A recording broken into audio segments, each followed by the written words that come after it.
நான் கொடுத்திருக்கிற இந்த சக்தியை நீங்க மக்களுக்கு நல்லது பண்றதுக்கு மட்டும்தான் பயன்படுத்தணும்.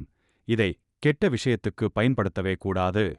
நீங்க மக்களை பாதுகாக்கணும். நாங்க காப்பாத்துவோம். நல்ல விதத்துக்கு மட்டும்தான் இந்த சக்தியை நாங்க பயன்படுத்துவோம். விசித்திரமான நிலைமை. வானம் சிவப்பு நிறமாக மாறுகிறது. ஒரு விசித்திர சக்தி தோன்றுகிறது. ரேஞ்சர், துஷ்ட சக்தி உள்ள வருது. நம்ம அதை போய் தடுக்கணும், மக்களை காப்பாற்றணும். வாங்க நம்ம போய் காப்பாற்றலாம். கண்டிப்பா காப்பாத்தலாம்.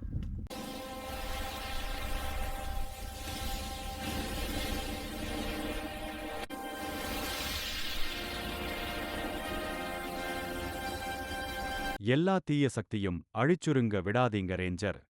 அதுக்கு நீங்க என்ன பண்ணுனா ஒரு காடை தாண்டி போனீங்கன்னா அந்த இடத்துல ஒரு சக்தி கிடைக்கும். அது எப்ப தெரியும்னா, நீங்க உங்க கையை நீட்டணும். கையை நீட்டும் போது அந்த சக்தி உங்களுக்கு தெரியும். நீங்க கையை நீட்டும் போது அந்த சக்தி உங்களுக்குள் வந்துவிடும். நாங்க அந்த சக்தியை போய் தேடும். அந்த சக்தி எங்க இருக்குன்னு நாங்க போய் காட்டுக்குள்ள போய் தேடி பாக்குறோம் குருவே. ரேஞ்சர், சொல்லுங்க ரேஞ்சர். குரு நமக்கு சொன்னது ஞாபகம் இருக்கா? இருக்கு. நம்ம மரத்துல சக்தி நம்ம கையை இப்படி காமிக்கும் போதுதான் சக்தி புலப்படும்னு சொன்னாரு. ஆமா, நம்ம கையை காமிப்போம், எங்க சக்தி இருக்குன்னு நம்ம பார்க்கலாம். வாங்க.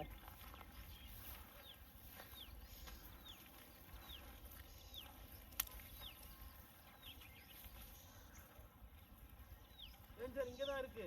ஆமா ஆமா, இங்க மரத்துல இருக்கு.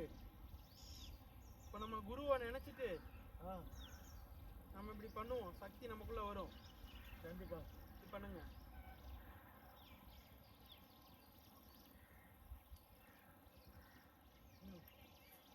நமக்கு தேவையான சக்தி கிடைச்சிருச்சு.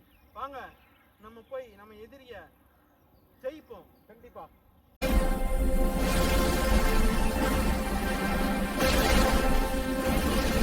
குருவே, நீங்க கொடுத்த சக்தி எங்களுக்கு பத்தவில்லை.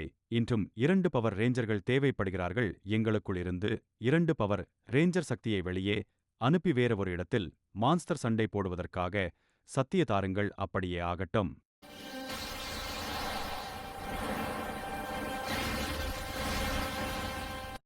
சில தீய சக்தி வந்து நம்ம குருவுக்கு தீ வைக்கிறார்கள். இதை பார்த்த 2 பவர் ரேஞ்சர்ஸ் பதறி வானத்தில் பறந்து செல்கிறார்கள்.